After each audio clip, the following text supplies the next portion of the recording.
कहानी शुरू होती है एक रॉयल पैलेस के बिल्कुल शांत कमरे से, जहां एक नया बच्चा दुनिया में आंखें खोलता है। ये कोई नॉर्मल बेबी नहीं होता है, ये किंगडम के राजा का 13वां बेटा होता है, एक इंपीरियल प्रिंस। जैसे ही वो आंखें खोलता है, उसके सामने सबसे पहले एक नरमी भरा चेहरा आता है, एक औरत जो उसे प्यार से देख रही होती है। बच्चे के दिमाग में कंफ्यूजन होती है कि ये मेरी माँ है या सिर्फ कोई मेड। इससे पहले कि वो कुछ समझ पाता, एक सफेद दाढ़ी वाला बुजुर्ग आगे बढ़ता है। उसके चेहरे पर अथॉरिटी होती है, प्रेजेंस भारी होती है। ये कोई और नहीं बल्कि खुद राजा होता है। राजा बच्चे को ऊपर से नीचे तक देखकर कहता है कि ये बच्चा बिल्कुल अपनी माँ पर गया है। ये सुनते ही वो औरत शर्मा जाती है और तुरंत बोलती है कि नहीं, इसकी आंखें और भौहें बिल्कुल राजा जैसी है। इसी पल बच्चा नोटिस करता है कि उसके सामने एक अजीब चीज दिख रही है, जैसे कोई इनविजिबल स्क्रीन। उसके स्टैट्स, नंबर्स और वैल्यूज। लेकिन इतना छोटा होने की वजह से उसके लिए ये सब अभी बेकार होते हैं, समझने की एज नहीं होती। तभी एक कोर्ट मेज आगे आता है और राजा को बताता है कि इस बच्चे की मैजिकल एफिनिटी वाटर है। उसे ये बात काफी इंटरेस्टिंग लगती है। राजा कहता है कि जब ये बच्चा बड़ा होगा तो इसे सदर्न किंगडम्स की जमीन दी जाएगी, जहां ज्यादातर वाटर मेज क्लैंस रहते हैं।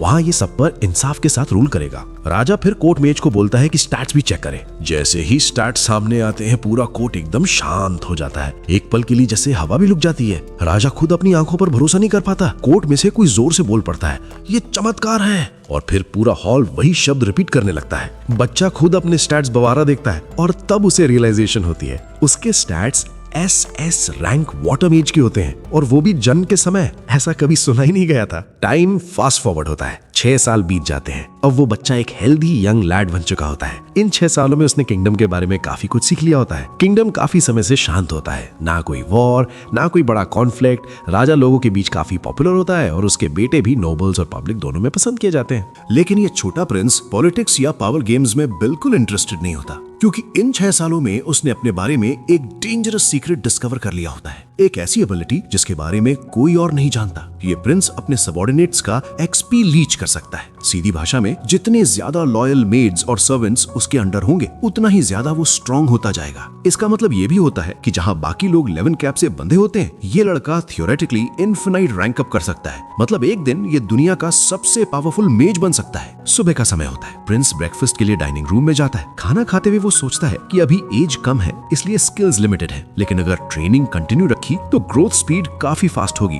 और एक दिन वो अपने बड़े भाइयों को भी पीछे छोड़ देगा। तभी एक खूबसूरत मेड आती है और बताती है कि क्राउन प्रिंस और 4th प्रिंस उससे मिलने आए हैं। ये सुनते ही प्रिंस तुरंत अपना ब्रेकफास्ट खत्म करता है। चाहे भाई ही क्यों ना हो, क्राउन प्रिंस को वेट करवाना डिसरिस्पेक्ट माना जाता है। वो गेस्ट रूम में जाता है और एक घुटने पर बैठकर अपने दोनों बड़े भाइयों का वेलकम करता है। क्राउन प्रिंस का चेहरा बिल्कुल ठंडा होता है, आंखों में इमोशन जीरो होता है। वो सीधा पूछता है कि इतनी देर कहाँ था। दूसरी तरफ 4th प्रिंस थोड़ा फ्रेंडली होता है और बोलता है कि ये छोटा भाई काफी डिसिप्लिन्ड और पोलाइट हो रहा है। क्राउन प्रिंस कैजुअली कहता है कि ये बच्चा फ्यूचर में एक अच्छा चांसलर बन सकता है। फिर वो बताता है कि वो एक गिफ्ट लाया है। वो ताली बजाता है। एक डरा हुआ सर्वेंट अंदर आता है, हाथ में एक छोटा सा कॉफिन। कॉफिन से एक भारी और खतरनाक ऑरा निकल रही होती है। प्रिंस कंफ्यूज हो जाता है, ऐसा गिफ्ट? क्राउन प्रिंस सर्वेंट को कॉफिन खोलने का ऑर्डर देता है। जैसे ही कॉफिन खुलती है, एक डरावनी ऑरा पूरे रूम में फैल जाती है। ऐसा लगता है जैसे मरे हुए लोगों की चीखें हवा में गूंज रही हो। प्रिंस स्वॉर्ड को देखता है और सोचता है, ये क्या था जो मैंने अभी महसूस किया? क्राउन प्रिंस उसे कहता है कि स्वॉर्ड उठा कर देखे।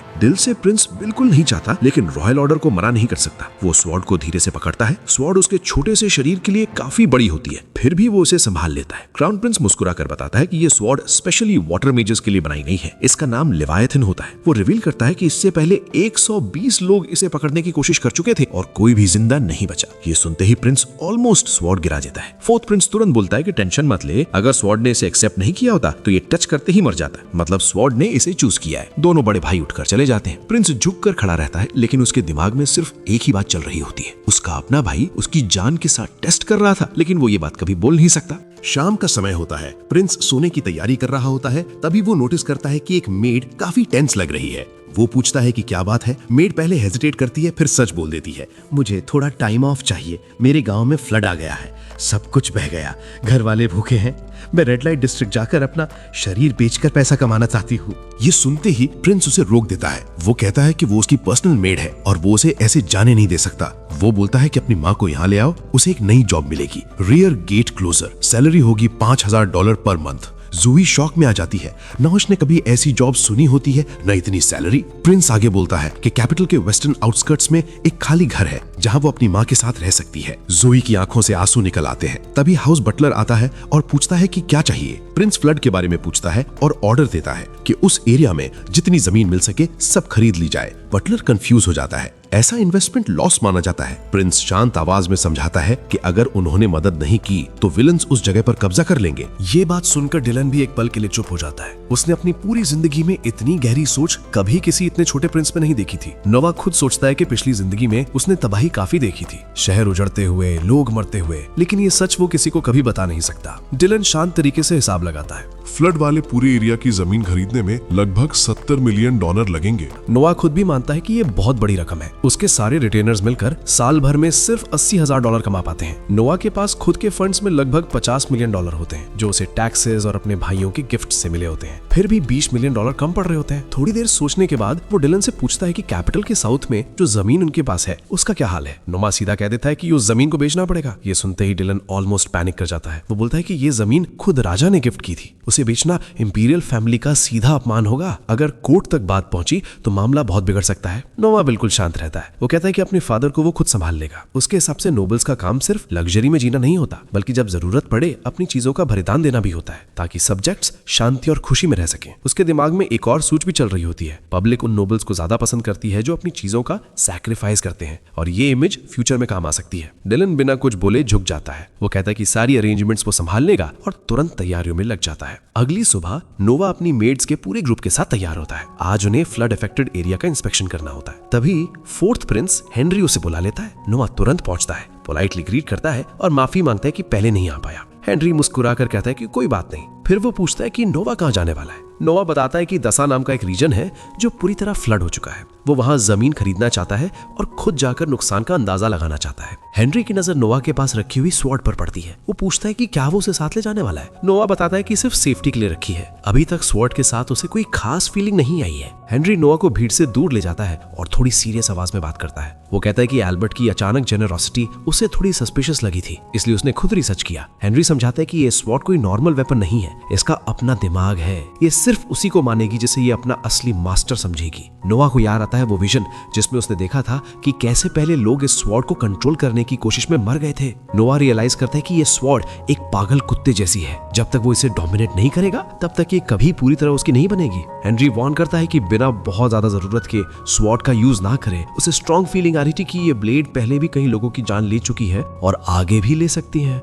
वार्निंग के बाद नोवा दासा के लिए निकल पड़ता है। जैसे ही वो वहां पहुंचता है तबाही का लेवल देखकर शॉक हो जाता है। पानी सब कुछ बहा ले गया होता है, घर, खेती, सब कुछ खत्म। नोवा डिलन को बोलता है कि पास के गवर्नमेंट ऑफिस का पता लगाए और सारी जमीन के लीगल पेपर्स चेक करे। फिर वो खुद जोई के साथ गांव के अंदर जाता है ताकि ग्राउंड रियलिटी समझ सके। वहां वो देखता है कि लोग टेम्पररी शेल्टर्स में रह रहे होते हैं और गवर्नमेंट रिलीफ फूड के लिए लाइन में खड़े होते हैं। ये देखकर उसे थोड़ी तसल्ली होती है, कम से कम खाना तो मिल रहा है। लेकिन जैसे ही वो खिचड़ी जैसा खाना खुद टेस्ट करता है उसकी तसल्ली तुरंत गुस्से में बदल जाती है। टेस्ट इतना खराब होता है कि वो बिलीव ही नहीं कर पाता। गवर्नमेंट के स्टैंडर्ड्स इतने नीचे कैसे गिर सकते हैं। वो लोकल ऑफिशियल को बुलाने ही वाला होता है तभी वहां का इंचार्ज खुद आ जाता है। उसका नाम लॉर्ड गार्ल होता है। नोवा सोचता है कि शायद अब कुछ एक्शन होगा, लेकिन गार्ल नाक बंद करता है, खिचड़ी को ऊपर से देखता है और बोल देता है कि खाना बिल्कुल ठीक है। ये सुनते ही कुक्स खुश हो जाते हैं क्योंकि वे सिचुएशन का फायदा उठा रहे होते हैं। हेड को गार्ल को बताता है कि मैंशन में उसके लिए स्पेशल फूड तैयार है। गार्ल तुरंत इंस्पेक्शन छोड़कर फीस्ट के लिए निकल लेता है। ये देखकर नोवा का सब्र टूट जाता है। वो सीधा गार्ल के सामने जाता है और उसे कन्फ्रंट करता है। वो उसे करप्ट, खुदगर्ज और घटिया आदमी बोल देता है।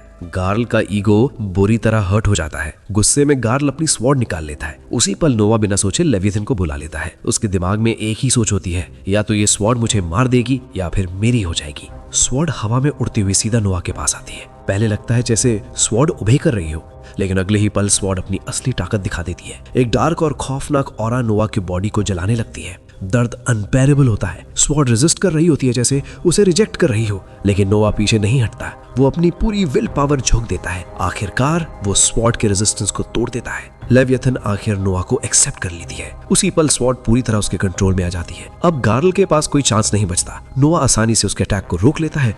एक साफ बार गार्ल का सिर उसके शरीर से अलग हो जाता है।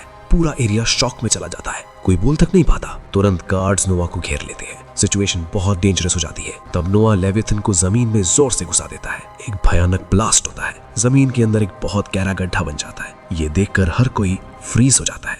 किसी के पास बोलने की हिम्मत तक नहीं बचती। इस पूरे हंगामे की वजह से वहां का नया अपॉइंटेड नाइट भी आ जाता है। उसका नाम रोवन होता है। जैसे ही उसकी नजर नोवा पर पड़ती है वो एक सेकंड भी वेस्ट नहीं करता और तुरंत एक घुटने पर बैठ जाता है। ये देखकर आसपास खड़े सब लोग शॉक हो जाते हैं। फिर धीरे धीरे सभी लोग नोवा के सामने घुटने टेक देते हैं। नोवा बिल्कुल शांत रहता है और रोवन से कहता है कि सबसे पहला काम ये होना चाहिए कि यहाँ के हर इंसान को ढंग का खाना मिले। रोवन तुरंत अपनी गलती मानता है, माफी मांगता है और बिना टाइम वेस्ट किए काम पर लग जाता है। थोड़ी देर बाद जैसे ही सिचुएशन कंट्रोल में आती है, नोवा को कैपिटल बुला लिया जाता है। उसे लगता है कि अब तो डांट पड़ेगी, इतना बड़ा कांड जो हो गया था। लेकिन पैलेस पहुंचकर सीन बिल्कुल उल्टा होता है। उसका फादर, खुद राजा, गुस्सा होने के बजाय उसकी तारीफ करता है। वो कहता है कि नोवा ने बिल्कुल सही समय पर सही डिसीजंस लिए। फिर राजा उसके स्टैट्स दोबारा चेक करता है और नोटिस करता है कि पिछली बार से वो और भी ग्रो हो चुके हैं। राजा नोवा को थैंक्स बोलता है और कहता है कि फ्यूचर में भी किंगडम चलाने में उसकी मदद चाहिए होगी। ये सुनकर नोवा समझ जाता है कि उसकी वैल्यू अब सिर्फ एक छोटे प्रिंस की नहीं रही। कुछ दिन बीत जाते हैं और नोवा कैपिटल में ही रुकता है।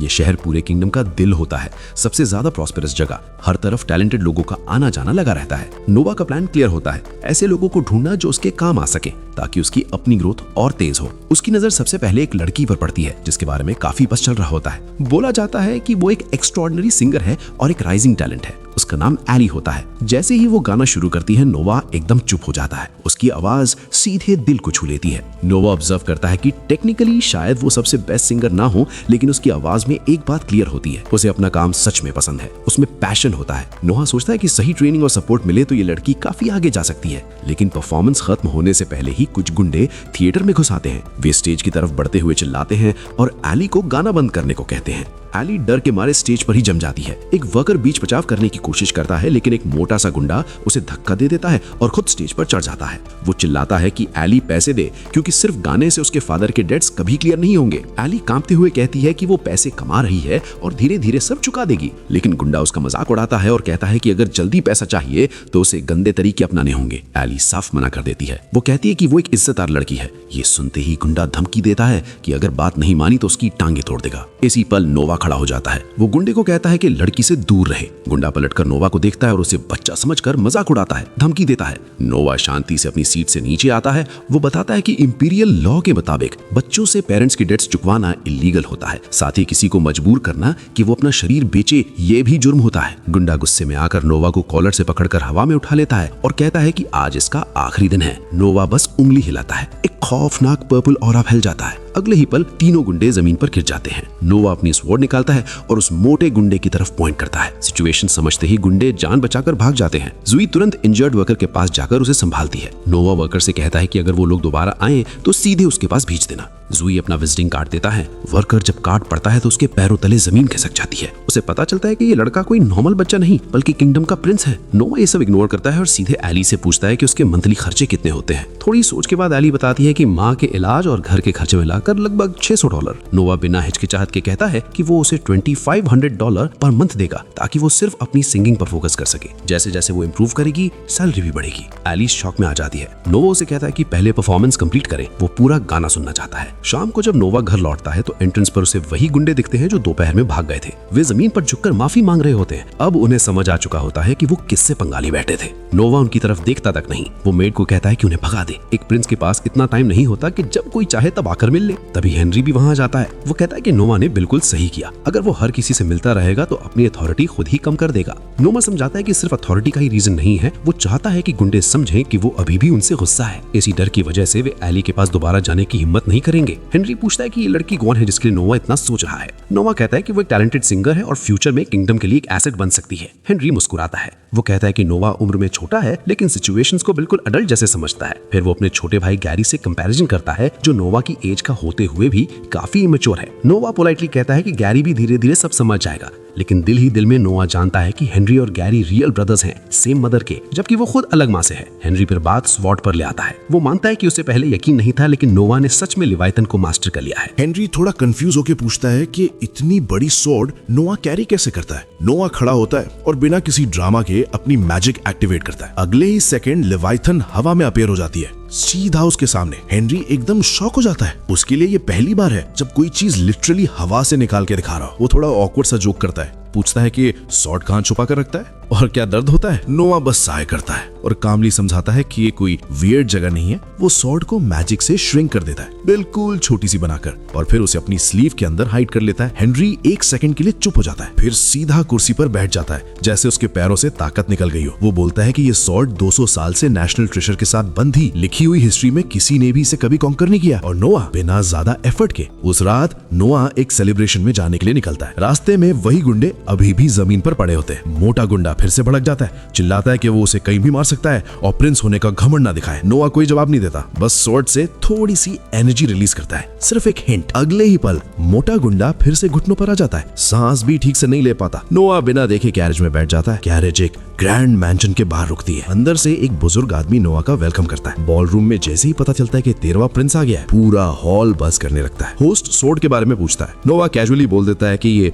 एक लेजेंडरी ब्लेड है जो उसे क्राउन प्रिंस से गिफ्ट में मिली है। ये सुनते ही लोग इंप्रेस हो जाते हैं। क्राउन प्रिंस का पर्सनल गिफ्ट ये कोई छोटी बात नहीं होती। तभी भीड़ में से एक आदमी जिसका ईगो काफी फ्रेजाइल होता है, जोर से बोल देता है कि ये स्वॉर्ड फेक भी हो सकती है, रेप्लिका टॉय। उसे अंदाजा भी नहीं होता कि पूरा रूम उसे सुन रहा है। बॉल रूम बिल्कुल शांत हो जाता है, सबकी नजर नोआ पर। वो आदमी पसीने में भीग जाता है। नोआ कुछ भी नहीं करता, उंगली तक नहीं हिलाता, लेकिन लिवायतन से एक मौत जैसी ऑरा निकलती है और पूरा हॉल कवर हो जाता है। सब लोग जैसे ट्रांस में चले जाते हैं। नेक्स्ट सेकंड नोआ स्वॉर्ड को रुकने का ऑर्डर देता है और गायब। होस्ट गहरी सांस लेते हुए बोलता है कि अभी सब लोगों ने मौत को थोड़ा और करीब से महसूस किया। थोड़ी देर बाद नोआ एक छोटे से थ्रोन पर बैठता है। लोग एक एक करके आते हैं, झुकते हैं, फेवर मांगते हैं। नोआ के लिए ये सब काफी बोरिंग होता है। तभी एक ब्लॉन्ड आदमी आता है, अपना नाम बताता है और साथ में अपनी अडॉप्टेड बेटी सिंडी को इंट्रोड्यूस करता है। लड़की नोआ को देखकर थोड़ी अलर्ट हो जाती है। नोआ पूछता है कि अडॉप्शन कैसे हुआ। आदमी बताता है कि वो लड़की को स्लेव मार्केट चलाया था, लेकिन उसमें विल पावर थी, इंटेलिजेंस थी और सीखने की स्पीड भी, इसलिए उसने उसे अपनी बेटी बना लिया। नोआ को ये स्टोरी पसंद आती है। वो दोनों को अपने मैंशन आने का इन्विटेशन देता है। आदमी काफी खुश हो जाता है क्योंकि पूरी भीड़ में सिर्फ उसे ही एक्नॉलेज किया गया था। बाहर आकर नोआ बताता है कि असल रीजन कुछ और था। सिंडी समहाउ उसकी पावर को सेंस कर पा रही थी। वो थोड़ी सी स्वॉर्ड एनर्जी रिलीज करता है। सिंडी तुरंत पलट के सराउंडिंग्स चेक करती है, जैसे अटैक एक्सपेक्ट कर रही हो। कुछ दिन बाद नोआ मार्केट में स्ट्रोल कर रहा होता है जब उसकी मुलाकात 8th प्रिंस ऑस्कर से होती है। दोनों मार्केट में घूमते हैं। रैंडम आइटम्स देखते हुए नोआ एक ग्रिमवार उठा लेता है। बुक उठाते ही उसका एक स्टैट एस रैंक में चेंज हो जाता है। नोआ इंटरेस्टेड हो जाता है और बुक खरीद लेता है, लेकिन लेवायतन रिएक्ट करने लगती है। ऑस्कर बताता है कि ये एक पुराना मैजिकल टोम है। तभी बुक खुद ओपन हो जाती है और एक बड़ा सा मॉन्स्टर बाहर आ जाता है। ऑस्कर नोआ को पीछे हटने को बोलता है, लेकिन नोआ सीधा स्वॉर्ड निकालकर डीमन के सामने खड़ा हो जाता है। पहला स्लैश फेल होता है। नोआ थोड़ा एक्स्ट्रा मैजिक ऐड करता है, एंगल ऊपर की तरफ रखता है और अगले ही पल क्रीचर कंप्लीटली इरेज हो जाता है। ऑस्कर बस खड़ा रह जाता है, सोचता हुआ कि उसका छोटा भाई कितना स्ट्रांग हो चुका है। एक शॉपकीपर भाग कर आता है और नोआ को एक रिंग दिखाता है। रिंग पहनते ही मैजिक एक्टिवेट होता है और नोआ का पूरा बॉडी एक शाइनी आर्मर से कवर हो जाता है। शॉपकीपर शॉक हो जाता है। नोआ रिंग खरीद लेता है, लेकिन ऑस्कर पेमेंट करने नहीं देता, वो गिफ्ट बोलकर दे देता है। बाद में नोआ फिर थिएटर जाता है एली का परफॉर्मेंस देखने। बाहर निकलते ही मोटा गुंडा फिर अटैक करता है। रिंग का शील्ड अटैक ब्लॉक कर लेता है और ड्राइवर उसे पकड़ लेता है। नोआ अंदर जाता है, वहां 2 ड्रंक लोग एली के लिए लड़ रहे होते। नोआ उनके कपड़े मैजिक से उड़ा देता है। दोनों शर्म से भाग जाते हैं। नोआ थिएटर ओनर को बुलाता है और सिक्योरिटी पे डिसअपॉइंटमेंट दिखाता है। वो पूरा थिएटर खरीदने का ऑफर देता है। जोई तुरंत $100,000 निकाल के रख देती है। ओनर तुरंत मान जाता है। एली रोती हुई थैंक्स बोलती है। नोआ कहता है कि सिर्फ सिंगिंग पर फोकस करे, एक दिन उसे किंग के सामने गाना है। नोआ ऑडियंस में बैठ जाता है। एली स्टेज पर आती है और एक गाना सिर्फ उसके लिए शुरू करती है। अगले दिन नोआ अपने कमरे में होता है। मेड्स आकर बताती हैं कि कोई मेहमान मिलना चाहता है। नोआ बिना किसी हिचकिचाहट के कहता है कि उसे अंदर भेज दो। थोड़ी देर में एक आदमी अंदर आता है जिसका चेहरा थका हुआ और टेंशन से भरा होता है। यह आदमी हांजो रीजन का गवर्नर जनरल होता है, जिसका काम फेड कंट्रोल संभालना होता है। एम्परर ने खुद उसे इस जिम्मेदारी के लिए अपॉइंट किया था। नोआ उसे देखते ही समझ जाता है कि ग्राउंड सिचुएशन बिल्कुल भी कंट्रोल में नहीं है। गवर्नर एक्सप्लेन करता है कि हांजो एक मेजर अनाज उगाने वाला रीजन है जो एक बड़ी नदी के पास है। इसी वजह से ये एरिया बार बार फ्लड्स का शिकार होता रहता है। पिछले फ्लड के बाद एम्परर ने ऑर्डर दिया था कि परमानेंट सोल्यूशन निकाला जाए, लेकिन अब तक कोई सॉलिड प्रोग्रेस नहीं हुई। नोआ सीधे पूछता है कि इतने समय में काम क्यों नहीं हुआ। गवर्नर थोड़ा हेजिटेट करता है, फिर सच बोल देता है। प्रॉब्लम प्लानिंग या इंजीनियरिंग की नहीं है, प्रॉब्लम पैसों की है। एम्पायर से जो फंड्स मिलने चाहिए थे वो अब तक आए नहीं। मिनिस्ट्री ऑफ फाइनेंस बार बार कोई ना कोई बहाना बनाकर फंडिंग डिले कर रही है। ये सुनते ही नोआ को सारी पिक्चर समझ आ जाती है। वो डिसाइड करता है कि बात सीधे सोर्स से की जाए। गवर्नर को वहीं रुकने के लिए कहकर नोआ खुद मिनिस्ट्री ऑफ फाइनेंस के हेड के पास पहुंच जाता है। फाइनेंस हेड एक शातिर और खुद से खुश रहने वाला आदमी होता है। नोआ उससे सीधा सवाल करता है कि हांजो के फ्लड कंट्रोल के फंड्स रिलीज क्यों नहीं हुए। फाइनेंस हेड शांत आवाज में जवाब देता है कि हांजो ने इस साल टैक्स नहीं दिया। पिछले फ्लड के बाद एम्परर ने उन्हें टैक्स एग्जम्पशन दी थी, इसलिए उसका मानना है कि उनके पास अभी भी पैसा बचा होगा, पहले वो खर्च करे फिर एम्पायर से पैसा मांगे। नोआ उसकी बात सुनकर हल्की सी मुस्कान देता है, लेकिन आंखों में सीरियसनेस होती है। वो साफ बोलता है कि हांजो की हालत को अंडर एस्टिमेट मत करो, फ्लड के बाद वहाँ कुछ भी एक्स्ट्रा नहीं बचा। इसी वजह से एम्परर ने टैक्स एग्जेम्पशन दी थी, क्योंकि लोगों के पास देने के लिए कुछ बचा ही नहीं था। नोआ फिर सीधा कहता है, सच बोलो। फाइनेंस हेड थोड़ा घबरा जाता है और आखिरकार असली रीजन बताता है। एम्पायर के फंड्स का बड़ा हिस्सा एम्परर के नाम पर बन रहे एक वेकेशन हाउस में लग रहा है, इसलिए हांजो के लिए पैसा रोका गया है। ये सुनते ही नोहा का टोन पूरी तरह बदल जाता है। वो कहता है, एम्परर के नाम का मिसयूज करना और जनता की मदद रोकना, ये दोनों इंपीरियल क्राइम्स है। अगर पैसा तुरंत रिलीज नहीं हुआ तो मैं खुद एम्परर को रिपोर्ट करूंगा। फाइनेंस हेड समझ जाता है कि बात हाथ से निकल चुकी है। बिना बहस किए वो ऑर्डर देता है कि हांजो के flood control funds immediately release किए जाए। गवर्नर ये सब देखकर हैरान रह जाता है। बिना तलवार उठाए, बिना आवाज ऊंची किए नोआ ने पूरी मिनिस्ट्री को झुका दिया था। वो नोहा की जजमेंट की तारीफ करता है और हांजो लौट जाता है ताकि काम तुरंत शुरू किया जा सके। थोड़ी देर बाद नोआ को मैसेज मिलता है कि एम्परर उससे मिलना चाहते हैं। नोआ पैलेस पहुंचता है। एम्परर पहले ही सारी जानकारी जुटा चुका होता है। वो नोआ की तारीफ करता है कि कैसे उसने एक करप्ट ऑफिशियल को संभाला। नोआ पोलाइटली बोलता है कि उसने वही किया जो सही लगा। एम्परर कहता है कि गलत लोगों से सच निकलवाना आसान नहीं होता और इतनी कम उम्र में ये करना बिल्कुल नॉर्मल बात नहीं है। बातचीत के दौरान एम्परर लेवाइथिन का भी जिक्र करता है। उसे सोड का डार्क पास्ट पता होता है, इसलिए वो थोड़ा कंसर्न्ड होता है, लेकिन फिर कहता है कि अगर नोआ सच में इसका मास्टर बन चुका है तो उसे प्रॉपर ट्रेनिंग मिलनी चाहिए। एम्परर नोआ को एम्पायर के सबसे महान सोर्ड्समैन से मिलवाता है। वो बताता है कि ये आदमी सालों से बेस्ट माना जाता है, लेकिन ट्रेनिंग शुरू करने से पहले खुद नोआ की स्ट्रेंथ टेस्ट करना चाहता है। वो अपनी सोर्ड निकाल लेता है और नोआ को रेडी होने को कहता है। जैसे ही फाइट शुरू होती है, लेवाइथन के पिछले विल्डर्स की मेमोरीज नोआ के दिमाग में बहने लगती हैं। उनकी टेक्निक्स, उनके लड़ने के तरीके, सब। नोआ इन यादों को फॉलो करते हुए अटैक करता है। सामने वाला सोर्ड्समैन डिफेंड करने की पूरी कोशिश करता है, लेकिन नोआ एक प्रिसाइज मूव से उसकी तलवार हाथ से गिरा देता है। फाइट वहीं खत्म हो जाती है। नोआ खुद रियलाइज करता है कि ये जीत सिर्फ उसकी अपनी नहीं थी, लेवाइथन के पिछले मास्टर्स का एक्सपीरियंस भी इसमें शामिल था। एम्पायर का ग्रेटेस्ट सोर्ड्समैन हार स्वीकार करता है और कहता है कि अब उसे नोआ को सिखाने के लिए कुछ नहीं बचा। एम्परर ये देखकर समझ जाता है कि नोआ सिर्फ एक पावरफुल मेज नहीं बल्कि एक नेचुरल जीनियस सोर्ड्समैन भी है। इस रियलाइजेशन के बाद एम्परर एक बड़ा फैसला लेता है। नोआ को नाइट सिलेक्शन एग्जाम का हेड जज बनाया जाएगा। पूरे किंगडम में इस जिम्मेदारी के लायक नोआ से बढ़िया कोई नहीं। नोआ के लिए एक नई जिम्मेदारी शुरू होने वाली थी। एम्परर ने उसे नाइट सिलेक्शन एग्जाम का हेड जज बनाया था और अब उसे पूरे एम्पायर के फाइटर्स को इवैल्यूएट करना था। डीएमए उसे बताता है कि पूरे एम्पायर से फाइटर्स आएंगे, वे लोग जो अपनी जिंदगी बदलना चाहते हैं, जो नाइट बनकर सोसाइटी के अपर रैंक्स में घुसना चाहते हैं। सबसे पहले रीजनल प्रिलिमिनरीज होते हैं, जिनमें टॉप फाइटर्स शॉर्टलिस्ट किए जाते हैं। फिर वे कैपिटल में फाइनल बैटल लड़ते हैं। डेमियन एक्सप्लेन करता है कि हेड जज का पहला काम एक रिलायबल सबऑर्डिनेट चुनना होता है। नोआ तुरंत समझ जाता है कि ये एक बड़ा मौका है। अगर वो स्ट्रॉन्गेस्ट फाइटर को अपना सबऑर्डिनेट बनाए तो एक्सपी लीच की वजह से उसके खुद के स्टैट्स टर्बो स्पीड से बढ़ेंगे। अब डिसीजन कंपटीशन फॉर्मेट पर आता है। डेमियन कहता है कि पूरा स्ट्रक्चर हेड जज ही डिसाइड करेगा। नोआ सोचता है कि रीजनल प्रिलिमिनरीज में अनफेयरनेस बहुत होती होगी, हो सकता है बेस्ट फाइटर्स कभी कैपिटल तक पहुंच ही ना पाए। इसलिए नोआ रिक्वेस्ट करता है कि रीजनल एलिमिनेशंस कैंसिल करे, सारे कैंडिडेट सीधे कैपिटल में ही कॉम्पीट करें, जहां वो खुद उन्हें जज करेगा। बाद में जोई बताती है कि 200 रीजन हर साल सिर्फ एक कैंडिडेट भेज पाता है, क्योंकि उनके पास ट्रैवल और रहने का खर्चा तक नहीं होता। नोआ ये सुनकर तुरंत डिसाइड करता है कि अगर पैसा प्रॉब्लम है तो वो खुद पे करेगा। वो ऑर्डर देता है कि 200 के जितने फाइटर्स आना चाहे उनका सारा खर्चा वो हैंडल करेगा। वो डिलन को कमांड देता है कि कैपिटल में जितनी भी खाली घर हैं उन्हें परचेज कर लो। साथ ही मर्चेंट्स को बताया जाए कि एक मैसिव क्राउड सिटी में आने वाला है और उन्हें अभी से प्रिपरेशन शुरू करनी होगी। फिर वो बायरन से मिलता है, एक मर्चेंट जिसे वो पहले ही हायर कर चुका था। नोआ देखकर हैरान हो जाता है कि बायरन की सर्विसेज सरप्राइजिंगली सस्ती हैं। जब वो पूछता है क्यों, तो बायरन वो टिपिकल प्रिंस हैं, आपको रिस्पेक्ट देता हूं वाली लाइन बोलता है। लेकिन नोआ तुरंत समझ जाता है कि ये छोटा कारण है। इस एम्पायर में कोई मर्चेंट फ्री में मेहरबानी नहीं करता। नोआ सीधा सवाल पूछता है, तुम्हें क्या चाहिए? बायरन पहले तो शॉक हो जाता है, फिर सच्चाई एक्सेप्ट कर लेता है। वो बताता है कि पैलेस जॉब एग्जाम में एक लड़की को सिलेक्ट करवाना चाहता है। लड़की टैलेंटेड है, बस थोड़ा सपोर्ट चाहिए। ग्रेटिट्यूड में वो गिफ्ट्स भी भेज चुका है। नोआ का रूल सिंपल होता है, रिकमेंडेशन तभी मिलेगी अगर लड़की में सच में पोटेंशियल हो। बायरन खुशी से एग्री कर लेता है। फिर वो रिक्वेस्ट करता है कि क्या वो अपने स्टोर के सामने नोआ का क्रेस्ट लगा सकता है। ये डायरेक्ट सिग्नल होता है, बायरन नोआ का सबऑर्डिनेट बनना चाहता है। नोआ वार्न करता है, एक रूल है, धोखा दिया तो मौत समझ लो। बायरन बिना सोचे एक्सेप्ट कर लेता है। उस रात नोवा कैरेज में बैठकर अपने स्टैट्स चेक करता है। बायरन को सबऑर्डिनेट बनाने के बाद कुछ स्टैट्स इंक्रीज दिखे, लेकिन एक चीज उसे डिस्टर्ब कर देती है, उसकी वाटर अवेलेबिलिटी एकदम से गिर गई। नोवा तुरंत समझ जाता है कि ये तभी पॉसिबल है जब अल्डारिया रीजन में कोई बड़ी प्रॉब्लम चल रही हो। वो पैलेस जाता है और एम्परर को रिपोर्ट करता है कि अल्डारिया में कुछ गड़बड़ हुई है। एम्परर हैरान हो जाता है कि नोवा को कैसे पता लगा। तभी एक सर्वेंट पसीने पसीने भागते हुए आता है। अल्डारिया में रिबेलियन शुरू हो गया है। एम्परर नोवा से पूछता है कि उसके हिसाब से रिबेलियन कितना बड़ा होगा। नोवा कामली सोचता है और स्टैट्स ड्रॉप को एनालाइज करके कहता है छोटा होगा। एम्परर कंफर्म करता है अभी तक लगभग 5000 रिबेल्स। एम्परर पूछता है कि क्या नोवा खुद रिबेलियन हैंडल करना चाहता है। नोवा ऑनेस्टली कहता है कि अभी सोल्जर्स उसकी कमान नहीं मानेंगे, वो उम्र में छोटा है,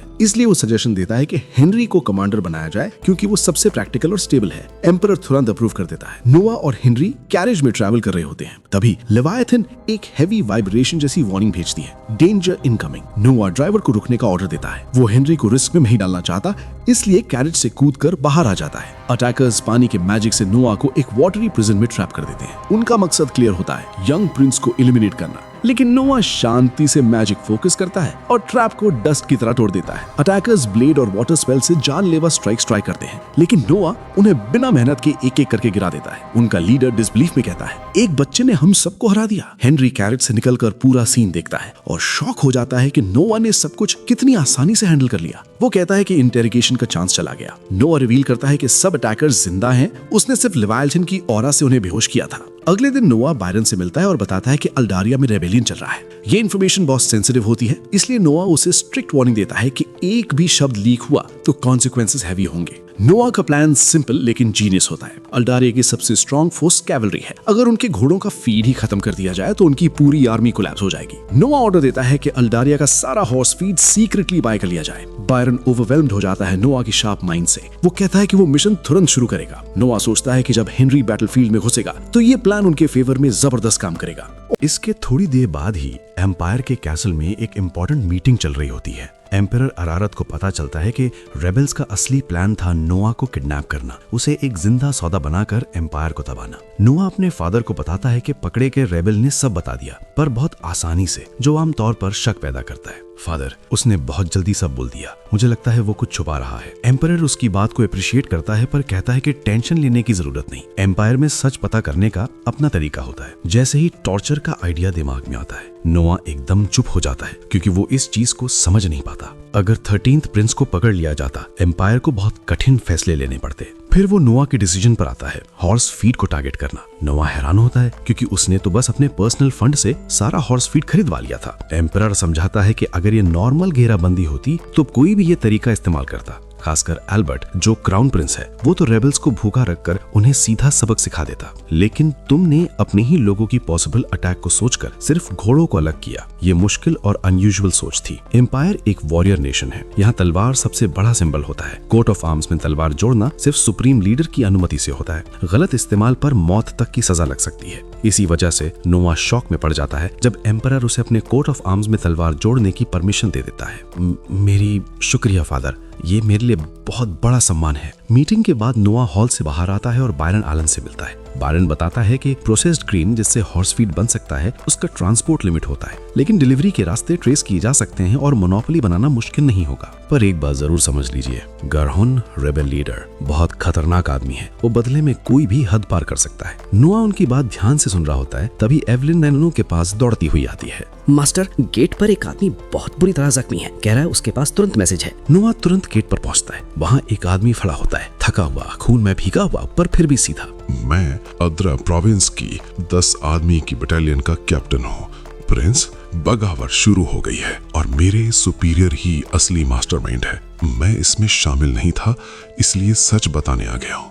बायरन एलन को ये रिपोर्ट बिल्कुल शॉकिंग नहीं लगती, क्योंकि नोआ पहले से रेबेलियन जानता था। पर नोआ फिर भी उस कैप्टन की ईमानदारी की वैल्यू समझता है। आप सच बताने आए, यही सबसे बड़ा काम था। इनका इलाज करवाओ और इन्हें 1000 लीन्स इनाम के तौर पर दिए जाएं। 1000 लीन्स एक छोटी दौलत होती है। इस पर बायरन एलन नेचुरली कंफ्यूज हो जाता है। पर मास्टर, जो इन्होंने बताया वो सब तो हम पहले से जानते थे, फिर इतना बड़ा इनाम क्यों? नोआ एक डीप सांस लेता है। वो शांत मैच्योर तरीके से जवाब देता है, वैसा जैसा एक असली लीडर देता है। निष्ठा का बदला देना ही सबसे सही तरीका होता है। शाम ढल रही थी और नोआ की ऑफिस का माहौल एकदम भारी हो गया था। तभी जुई दरवाजे पर दिखाई देती है। चेहरा सफेद, हाथ कांप रहे थे। उसके पास एक छोटा सा पाउच था जिसमें लगभग 500 लीन्स थे और एक स्लीपिंग लिक्विड का छोटा वायल।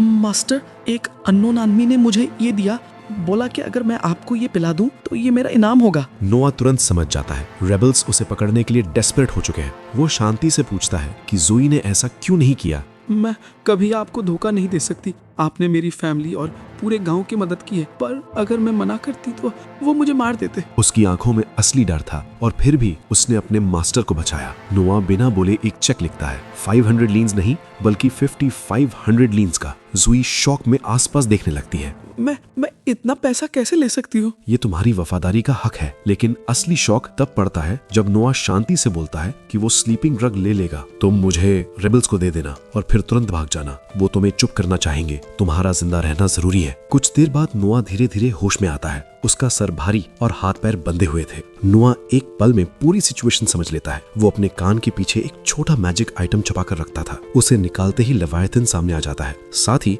उसकी फिंगर रिंग भी रेबल्स ने नहीं निकाली होती। नोआ रिंग की मैजिक ब्लेड से अपनी रोप्स काट देता है। गाड़ी के ऊपर से निकलते ही वो लेवायथन को अपनी यादें दिखाने का कमांड देता है। दिखाया जाता है कि रेबल्स ने जुई की मदद से मैंशन में घुसकर नोआ को पकड़ लिया, पर जुई ने लास्ट सेकंड डिस्ट्रैक्शन क्रिएट की और भाग गई। रेबल्स ने उसे इग्नोर करके बस प्रिंस को बांध के ले गए। तो तुम बच गई, गुड। नोआ गाड़ी के ऊपर चढ़कर कैंप फायर के आसपास बैठे रेबल्स के सामने खड़ा हो जाता है। एक रेबल तुरंत तलवार निकालता है। इस बार तेरा बड़ा भाई नहीं बचाने आएगा बच्चे। उसके बोलते ही नोआ एक लाइटनिंग फास्ट स्लैश मारता है। रेबल को रिएक्ट करने का मौका भी नहीं मिलता है। प्रिंस थोड़ा अनॉयड लग रहा होता है। मुझे इन्फॉर्मेशन चाहिए थी और तुम जैसे लो रैंक लोगों ने मुझे किडनैप किया। Week planning. रेबल्स ये बात सुनकर गुस्से में आ जाते हैं और एक साथ अटैक कर देते हैं। सिर्फ एक पल में नोआ अपनी तलवार की कला और लेवायथन की पावर मिलाकर पूरा मैदान शांत कर देता है। वो पानी का मैजिक इस्तेमाल नहीं करता, पर उसकी स्किल और कंट्रोल काफी था। कुछ ही लम्हों में सब खत्म हो जाता है। इसी वक्त जोई दूर से सोल्जर्स के साथ भागती हुई आती है। वो प्रिंस को सेफ देखकर लगभग रो पड़ती है। मास्टर, मैं डर के बारे बिना देखे नहीं रह सकती थी। मैंने तुम्हें भागने को कहा था। इंपीरियल सोल्जर्स डेड रेबल्स को देखकर स्टन थे। उनको लगता है ये सब नोआ ने अकेले किया। प्रिंस कैप्टन को डेड बॉडी संभालने का ऑर्डर देता है। कैप्टन एक डेड रेबल की तलवार उठाने जाता है। नोआ तुरंत चिल्लाता है, उसे मत छूना। सब पीछे हट जाते हैं। तलवार से काली घनी हवा मिया आजमा निकलना शुरू हो जाती है। नोआ समझ जाता है ये वही कर्स्ड डैगर है जिसका रेबल जिक्र कर रहे थे। उसका हेटेड इतना स्ट्रॉन्ग था कि ऑरा महसूस हो रहा था। लेवायथन अपना मैजिक एक्टिवेट करता है और एक पिच ब्लैक ऑरा आसमान में शूट करता है। वो ऑरा मुड़कर सीधे कारहून रेबल लीडर तक पहुंचता है जहां वो चुप कर बैठा था। अगली सुबह नोआ को फिर से एम्परर के कोर्ट में बुलाया जाता है। एम्परर अरारत सब जानता होता है कैसे रेबल लीडर रात को एक अजीब पानी के शाफ्ट से मारा गया। नेचुरली उनके हिसाब से ये नोआ और उसकी मैजिक सोर्ड का काम था। Well done my son. नोआ अंदर ही अंदर सोचता है कि वो लेवायथन का लॉन्ग रेंज स्ट्राइक था जिससे उसने कर्स्ड डैगर की नेगेटिविटी को मारकर बनाकर टारगेट किया। अल्मीरिया के रेबल्स बिना लीडर के गिर गए और हेनरी फोर्थ प्रिंस ने उन्हें पूरी तरह दबा दिया। कुछ ही दिन बाद थ्रोन रूम में सब नोबल्स इकट्ठा होते हैं। एम्परर ऑर्डर देता है कि रेबेलियन प्लान करने वालों की पूरी फैमिली को सजा दी जाए। पशु तैयार रखे जाएं। एक बहुत ही कठोर पनिशमेंट। सब नोबल्स हाँ में हाँ मिलाते हैं। तभी नोआ आगे बढ़ता है। पूरा हॉल एकदम शांत हो जाता है क्योंकि 13th प्रिंस एम्परर के फैसले को चैलेंज कर रहा था। योर मैजेस्टी, मेरी एक बात सुन लीजिए। थ्रोन रूम एकदम साइलेंट हो गया था। एम्परर अरारत का चेहरा सख्त था और वो एक शब्द में एक्सप्लेनेशन मांगते हैं। नोआ सीधे उनकी आंखों में देखकर शांति से जवाब देता है, पनिशमेंट हमेशा इंपीरियल लॉ के हिसाब से होनी चाहिए। गद्दारी के लीडर को सर काटने की सजा मिलती है। उनके 3rd डिग्री तक के रिश्तेदार और साथ देने वाले लोगों को फांसी और बाकी लोगों को उनके इन्वॉल्वमेंट के लेवल के हिसाब से सर कलम करना। कानून क्लियर है योर मैजेस्टी। ये सुनते ही हॉल में हल्की सी फिजूल हलचल होती है। एक छोटा बच्चा अपने एम्परर फादर को लॉ समझा रहा था, पर नोआ के लिए ये सिर्फ रीजन था। अगर एम्परर खुद ही कानून तोड़े तो एम्पायर में सिर्फ अफरा तफरी ही फैलती। अगर हम लॉ इग्नोर करेंगे तो एम्पायर अपनी नींव खो देगा। कृपया आप अपना फैसला एक बार दोबारा सोच लें। एम्परर कुछ सेकंड्स तक चुप रहते हैं। तुम सही हो, धन्यवाद, पर सजा छोटी नहीं होगी। मैक्सिमम सजा ही लगेगी जब तक वो लॉ के अंदर है। सारा हॉल एकदम स्टंट था। एक 13 ईयर ओल्ड ने एम्परर का फैसला बदल दिया। इस सब में एम्परर अरारत को एक बात और समझ आती है। अगर नोआ ने बीच में बोलकर रोक ना दिया होता तो उनके फैसले पर हमेशा एक दाग लग जाता। इसलिए मैं तुम्हें एक नई उपाधि देता हूँ। अगर कोई नकारात्मक रिमार्क होता या स्कोल्डिंग होती तो कोई भी प्रिंस एम्परर को रोक सकता था, पर नोआ में एक रेयर क्वालिटी थी, डायरेक्शन। वो सही रास्ता दिखाता था। आज से पूरी दुनिया जाने, नोआ अरारत द सेज। ये टाइटल सुनते ही हॉल में हल्की सी फुसफुसाहट फैल जाती है। एक प्रिंस को सेज बोलना बिल्कुल अनहर्ड था। एम्परर ने ये भी कहा कि काश नोआ पहले जन्मा होता। बाहर लोग नोआ का नाम चीयर करते हैं, the sage Prince. Night selection भी जल्दी होने वाला था। एम्परर पूछते हैं कि नोआ ने डिसाइड कर लिया है कैसे चूज करेगा। क्या तुमने डिसाइड कर लिया मेरे बेटे? हाँ, एक आइडिया है, पर मैं उसे दिखाना पसंद करूंगा। सीन कासल के कोर्टयार्ड में शिफ्ट होता है। नोआ एक टेबल पर बैठा चाय की चुस्की लेता है। उसके आसपास सर्वेंट्स बकेट्स पकड़े हुए होते हैं। पहला बकेट मुझ पर फेंको। जैसे ही पहला सर्वेंट पानी फेंकता है, नोआ की रिंग खुद एक्टिवेट हो जाती है। एक ट्रांसपेरेंट मैजिक शील्ड पानी को हवा में ही रोक देता है और वो नीचे गिरकर हल्की सी मिस्ट बन जाता है। एम्परर अरारत जो दूर से देख रहे थे कुछ पल तक शॉक में रहते हैं। बाकी 3 सर्वेंट्स भी यही करते हैं। हर बार रिंग अपने आप एक्टिवेट होती है। Protection perfect. ये मेरी सिलेक्शन मेथड होगी। रात की टेस्टिंग में उन्हें मुझ पर हमला करना होगा। जितना वो मुझे पुश करेंगे वही उनकी असली क्वालिटी बताएगा। एम्परर अरारात ने नोआ का डेमोन्स्ट्रेशन ध्यान से देखा था। तुरंत समझ आ गया कि ये मेथड सिलेक्शन प्रोसेस को ज्यादा आसान और हैंडल करने लायक बना देगा। अटैक को एब्जॉर्ब करने का काम रिंग करेगी और नोआ को पूरी रात कैंडिडेट्स टेस्ट करने में दिक्कत नहीं होगी। लेकिन रिस्क भी बिल्कुल क्लियर था। अगर कोई बहुत स्ट्रांग हुआ तो प्रोटेक्शन टूट भी सकता है। मैं जानता हूँ योर मैजेस्टी, और तैयार भी हूँ। एम्परर ने अपने बेटे की आंखों में वो भरोसा देखा जो किसी वॉरियर में बहुत रेयर होता है। उन्होंने कुछ और नहीं पूछा। उनका ट्रस्ट नोआ की समझ पर पक्का था। As expected from the new sage, तुम्हारी सोच बिल्कुल अलग है। देर शाम पैलेस के एक ज्यादा सुनसान हिस्से में प्रधानमंत्री नॉइज हिल एम्परर के साथ चल रहे होते हैं। उनके चेहरे पर थोड़ी चिंता होती है। योर मैजेस्टी, पब्लिक के सामने ये कहना थोड़ा रिस्की था कि आप चाहते थे नोआ पहले पैदा होता। एम्परर हल्का सा मुस्कुराते हैं। इसमें प्रॉब्लम क्या है? उस लड़के ने मुझे अनमोल सलाह दी और बिना बैटलफील्ड पर गए दुश्मन के लीडर को खत्म कर दिया। ऐसा पहले कभी नहीं हुआ। नॉइज हिल चुप हो जाता है। एम्परर आगे चलकर एक बड़े सी सीढ़ियों वाले एरिया में रुकते हैं। ऊपर एक पुराना सा कॉफिन रखा हुआ था, भारी, सील्ड और एक अजीब सा ऑरा छोड़ता हुआ। क्रूज,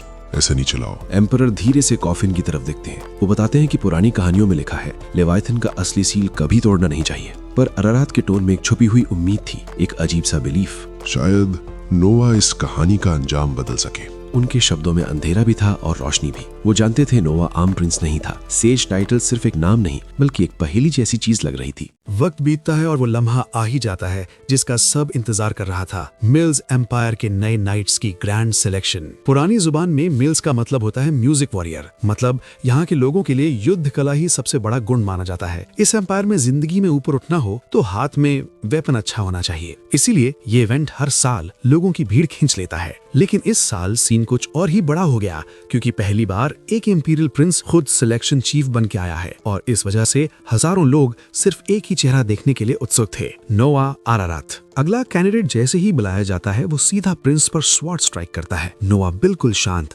हाथ में चाय पकड़े हुए अपने मैजिक एक्सेसरी की शील्ड में घिरा रहता है। चाहे अटैकर कितनी बार मार दे, शील्ड बिल्कुल नहीं टूटता। आखिर में कैंडिडेट की खुद की तलवार ही क्रैक होकर टूट जाती है। दूर से ये सब देखते हुए एम्परर के लिए सिर्फ एक ही चीज इंपॉर्टेंट थी, रिजल्ट। उनके लिए ये दिन सिर्फ एक काम के लिए होता है, नए नाइट्स का चुनाव। और एम्परर अरारत बस देखना चाहते थे कि उनका बेटा किसे चुनेगा। अगला कैंडिडेट आता है और इस बार वो फायर स्पेल छोड़ देता है। आग की भयानक लपटें नोआ के आसपास घूमने लगती हैं। लोगों की सांसें अटक जाती हैं। लेकिन फिर एक दूसरा मैजिक शील्ड एक्टिवेट होता है और फायर का कोई असर नहीं होता। सूरज ढलने को है और अभी तक कोई खास टैलेंट नहीं मिला। ये थोड़ा परेशान कर रहा है। दिन का आखिरी पार्टिसिपेंट स्टेज पर आता है, एक आर्मर पहनी हुई वॉरियर जो गहरी सांसें लेकर अपनी घबराहट को रोकने की कोशिश कर रही है। कुछ पल बाद वो तेजी से प्रिंस की तरफ थ्रस्ट करती है और इस बार तलवार मैजिक शील्ड के अंदर घुस जाती है। वॉरियर तलवार को और ज्यादा ढकेलते हुए पूरा शील्ड तोड़ देती है। टुकड़े हवा में बिखर जाते हैं। फोर्स ज्यादा लगने के चक्कर में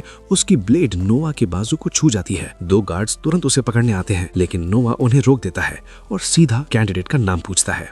मेरा नाम शर्ली ग्रैंस है। सर झुकाए सजा का डर पर फिर सबको हैरान करते हुए नोआ घोषणा करता है, शर्ली ग्रैंस अप्रूव्ड। कुछ देर बाद नोआ अपने घर में शर्ली से मिलता है। वो पूछता है कि ये खूबसूरत आर्मर क्या उसका है। शर्ली बताती है कि ये उसके खानदान का विरासती सामान है। पर मुझे समझ नहीं आया, मुझे अप्रूव क्यों किया? मैंने तो बड़ी गलती कर दी। तुमने इंपीरियल प्रिंस को इंजर किया है, हाँ, लेकिन अटैक करने का ऑर्डर मैंने ही दिया था। प्रिंस हिरोस से कहता है, एक बार और अटैक करो। वॉरियर फिर से सांस स्टेबल करके थ्रस्ट करती है। शील्ड एक्टिवेट होता है, लेकिन इस बार शील्ड टूटने का कोई भी साइन नहीं होता। अगर मैं रोकना चाहता तो तुम मुझे छू भी नहीं पाती। पहली बार मैंने खुद को हिट होने दिया था। नोआ समझाता है कि एक नाइट की बुनियाद होती है ऑर्डर्स की वैल्यू, और शर्ली ने दोनों बार बिना हिचकिचाहट ऑर्डर फॉलो किया।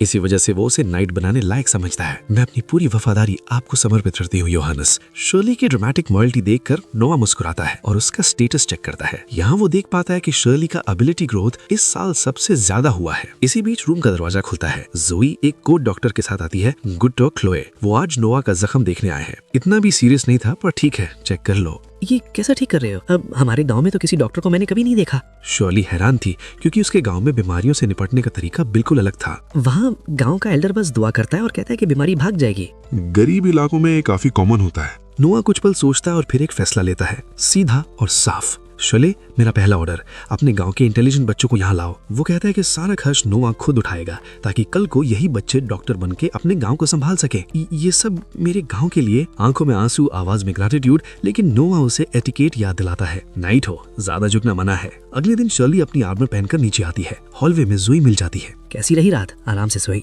नहीं, रूम अभी नया सा लग रहा है। दोनों वॉक करते हुए सर्वेंट्स मैंशन के आसपास का माहौल देखते हैं। शर्ली को हर चीज अजीब लग रही थी। एक प्रिंस के घर में इतनी सिंप्लिसिटी अनयूजुअल थी। रास्ते में कुछ मेड्स एक गर्म गॉसिप में लगी थी, प्रिंस की फ्यूचर वाइफ कौन होगी। पर वो तो सिर्फ 6 साल का है। एक मेड सजेस्ट करती है कि लेडी अल्मीरिया की अटेंडेंट सही मैच हो सकती है। सब अग्री करते हैं, बस जोई को ये बात बेकार लगती है। दूर से एक और मेड बोलती है कि प्रिंस की पॉपुलैरिटी इतनी बढ़ चुकी है कि उसके घर के आसपास नए कैफेज तक खुल गए हैं, सिर्फ इस उम्मीद में कि लोग उन्हें देख सकें। इवन एवेलिन कहती है कोई प्रिंस नोआ जैसा काइंड नहीं है। फिर वो जोई को छेड़ती है, क्यों तुमने मैजिक सीखना शुरू किया? मास्टर को एक्स्ट्रा सेफ रखने के लिए? नहीं, मैं सिर्फ अपनी ड्यूटी अच्छे से करना चाहती हूँ। थोड़ी शर्मिंदगी के साथ जोई वहाँ से निकल जाती है। बाद में नोआ को रोवन ग्रीन सिलेक्शन की रिपोर्ट्स देता है। कमांडर कहता है कि नए रिक्रूट्स फर्स्ट रेट निकले और प्रिंस के मेथड की वजह से नाइट कॉप्स बहुत ग्रेटफुल है। सबको मेरी तरफ से फॉर्मल थैंक्स भेज दो। उसके बाद वो शर्ली से कहता है कि रोवन को बाहर तक स्कॉट करे। अब समझ आया तुमने मुझे शर्ली के साथ क्यों भेजा। वो जाने से पहले कहता है, एक ग्रेट पर्सन को फॉलो करने में कोई गलती नहीं जब तक तुम मेहनत करना नहीं छोड़ती।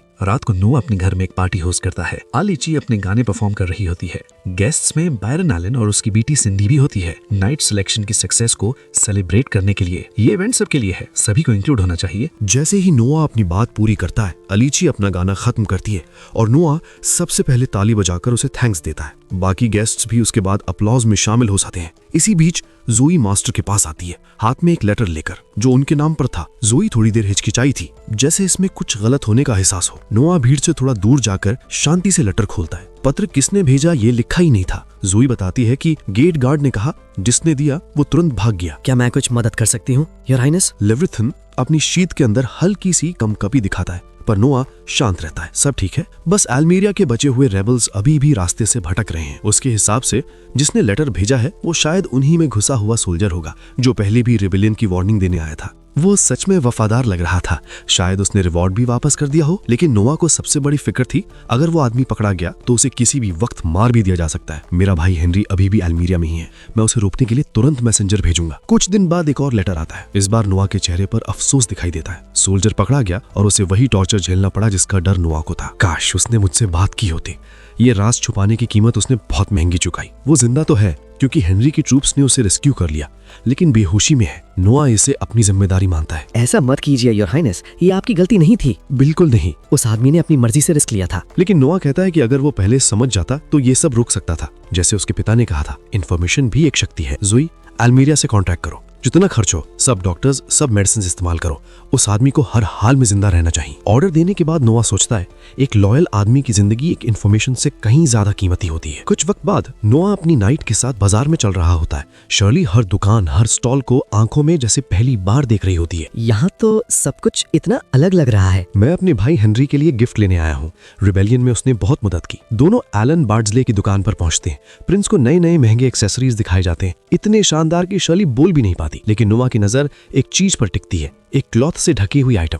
जैसे ही कपड़ा हटाया जाता है एक खूबसूरत ग्लास स्टैचू सामने आती है, जिसे देखकर रूम में एक चुप्पी सी फैल जाती है। ये लिंजी की बनाई हुई मास्टरपीस है।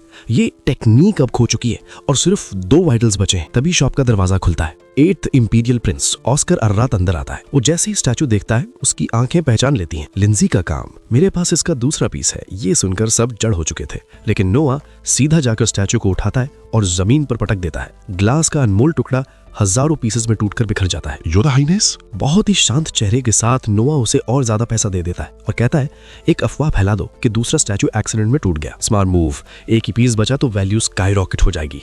ये इनसाइड मुझे तो अडल्टहुड के बाद समझ आई। ऑस्कर निकल जाता है और नोआ को अब फिर एक नया गिफ्ट ढूंढना पड़ता है। एलन खुशी से फूला नहीं समाता क्योंकि आज का दिन उसके लिए सोना उगल रहा था। शाम ढलने लगती है। शॉप से निकलते हुए नोआ नोटिस करता है कि शर्ली अभी भी किसी सोच में डूबी हुई है। क्या सोच रही हो? बस जब से मैं आपके साथ हूँ हर चीज मुझे हैरान कर देती है।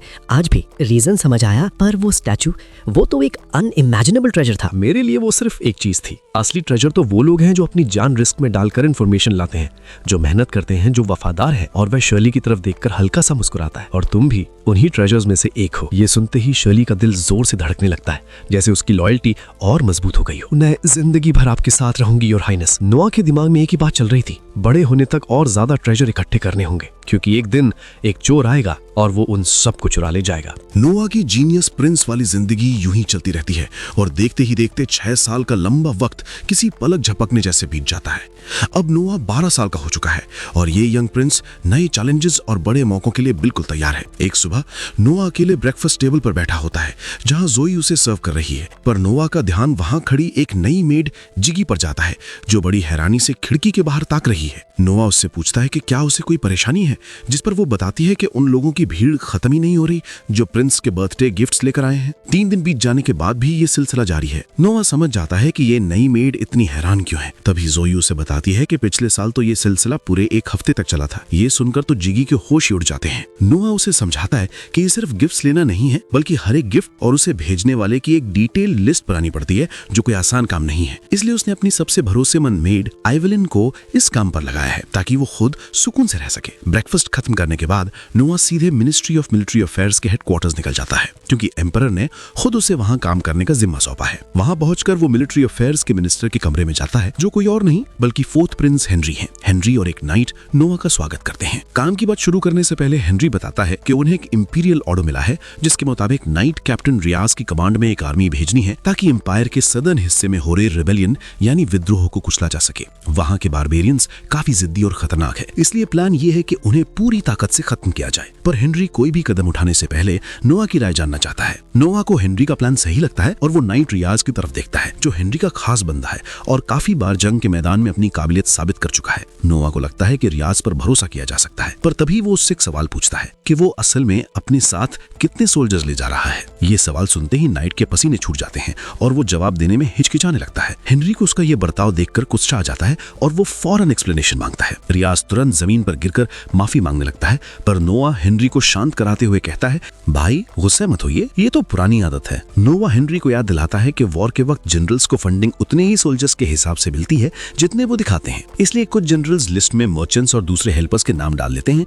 ताकि ज्यादा पैसा मिल सके, जिसे वो अपनी जेब में रख सके। रियाज फिर से माफी मांगता है, पर नोआ दोनों को थोड़ा चिल करने के लिए कहता है। वो रियाज से कहता है कि अगर वो आर्मी की मदद के लिए एक्स्ट्रा लोग रखना चाहता है तो ये उसका हक है और वो फंडिंग से थोड़ा हिस्सा अपने लिए भी रख सकता है। हेनरी को भी एहसास होता है कि अगर वो नॉन सोल्जर्स को रजिस्टर करते हैं तो दुश्मन को लगेगा कि उनकी आर्मी बहुत बड़ी है, जिससे वो डर जाएंगे। हेनरी नोवा की तारीफ करता है कि कैसे उसने ना सिर्फ घोटाला पकड़ा बल्कि उसका एक पॉजिटिव साइड भी ढूंढ निकाला। कैप्टन रियाज, मुझे सच बताइए, कितने फेक सोल्जर्स रजिस्टर किए हैं आपने? प्रिंस, तकरीबन 2000। नोवा उसे ऑर्डर देता है कि वो फौरन उन 2000 की जगह असली सोल्जर्स को भर्ती करे। रियाज के पास हाँ कहने के अलावा कोई रास्ता नहीं होता। इसके बाद नोवा फाइनेंस मिनिस्ट्री के लिए एक नोट लिखता है और रियाज से कहता है कि ये उन्हें दे देना। इससे उसे 2000 सोल्जर्स के बराबर पैसा मिसलेनियस खर्चों के नाम पर मिल जाएगा, जिसे वो खुद रख सकता है। कैप्टन को समझ नहीं आता कि करप्शन के बावजूद उसे इनाम क्यों मिल रहा है। ये पैसा तुम्हारा है, पर बदले में मुझे एक फ्लॉलेस विक्ट्री चाहिए, एक भी गलती नहीं होनी चाहिए। हेनरी काफी इंप्रेस होता है कि कैसे नोआ अपने लोगों को मोटिवेट करने के लिए हर तरह का रास्ता अपना रहा है। जब वो दोनों घर वापस जा रहे होते हैं, हेनरी नोआ से पूछता है कि क्या उसने अब तक कभी असली जंग नहीं देखी। नोआ हाँ कहता है और अपने स्टैट्स देखता है,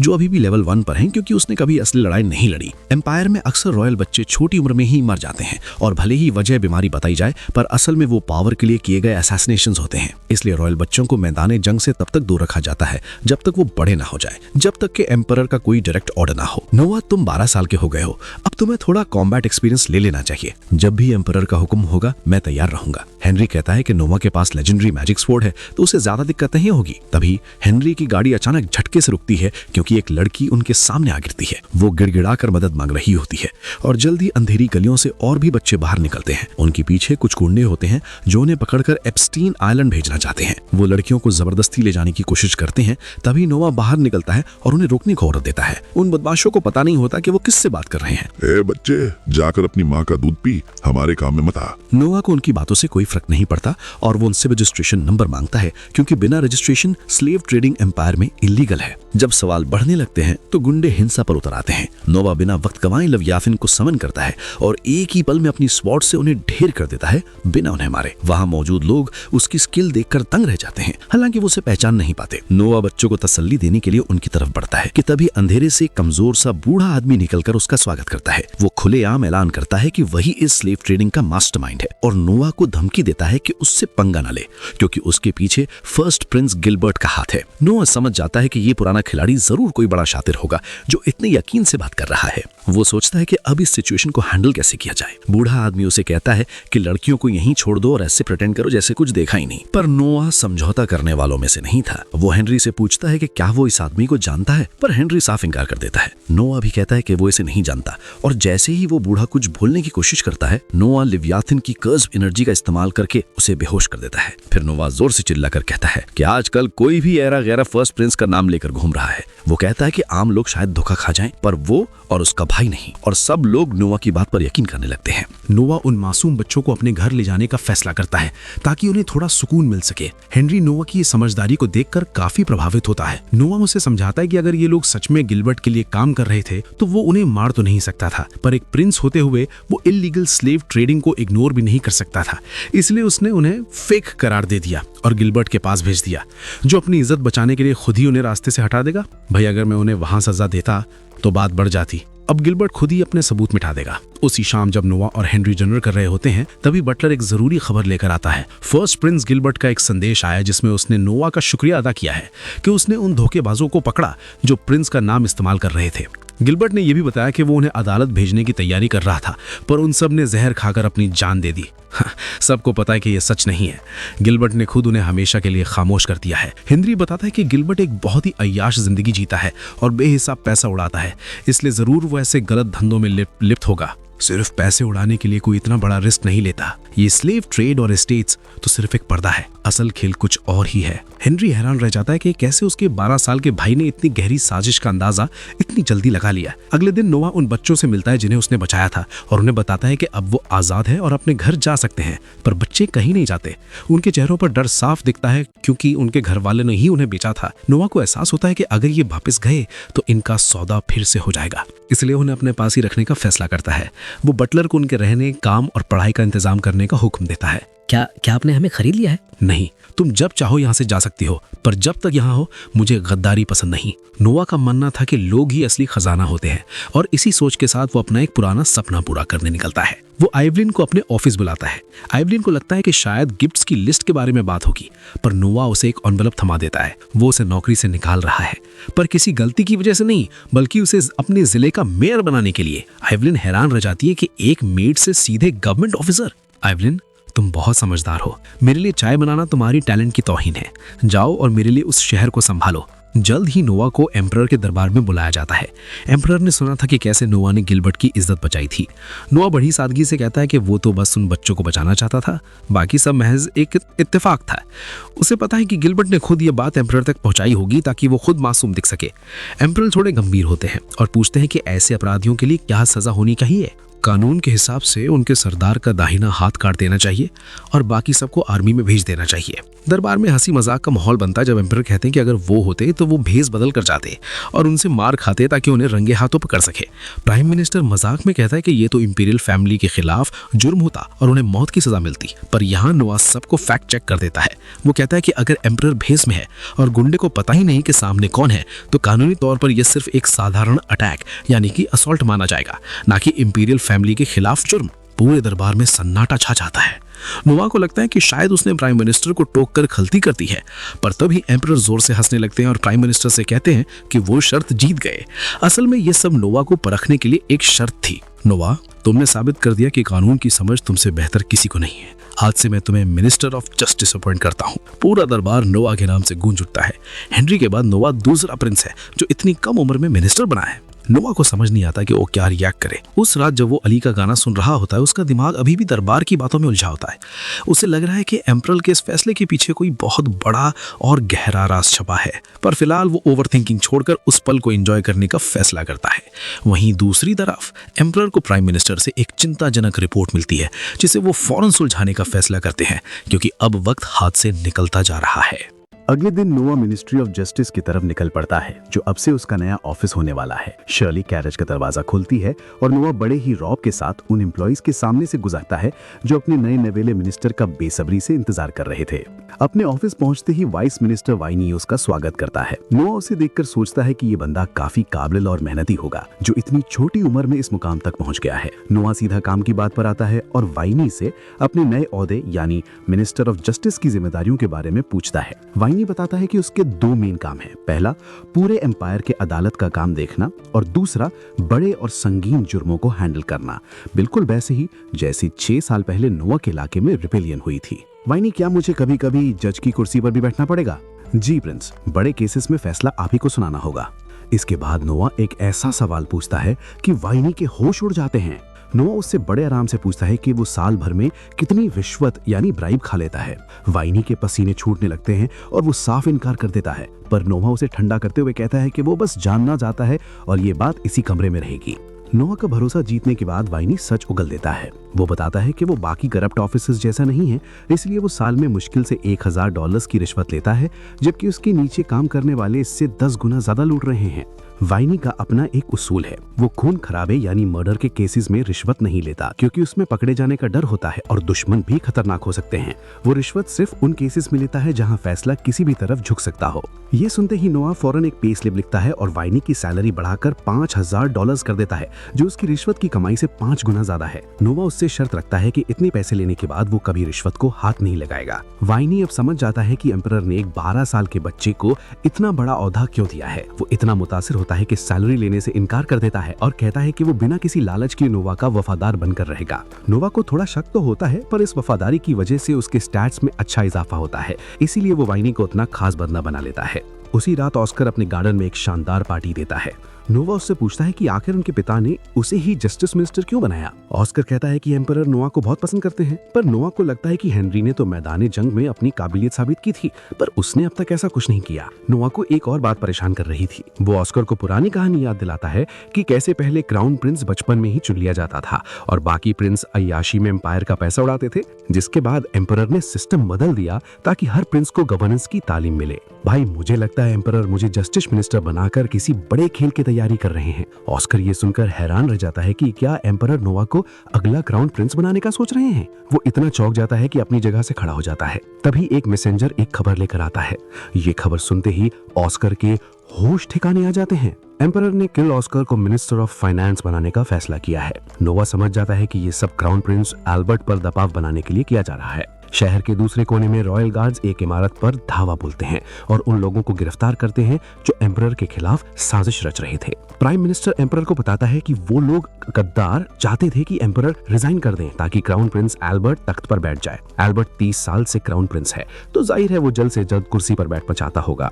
एम्परर को ये सुनकर दुख तो होता है, पर क्योंकि एल्बर्ट के खिलाफ कोई ठोस सबूत नहीं है, वो कुछ नहीं कर सकते। जब उन्हें पता चलता है कि उनके प्लान्स का ऑस्कर और नोवा ने पहले से ही अंदाजा लगा लिया था, तो वो सारा क्रेडिट नोवा को देते हैं। एम्परर को लगता है कि उनके बड़े बेटे गिलबर्ट और एल्बर्ट इस मुल्क के लायक नहीं है और उनकी सारी उम्मीद अब हेनरी, ऑस्कर और नोवा पर टिकी है।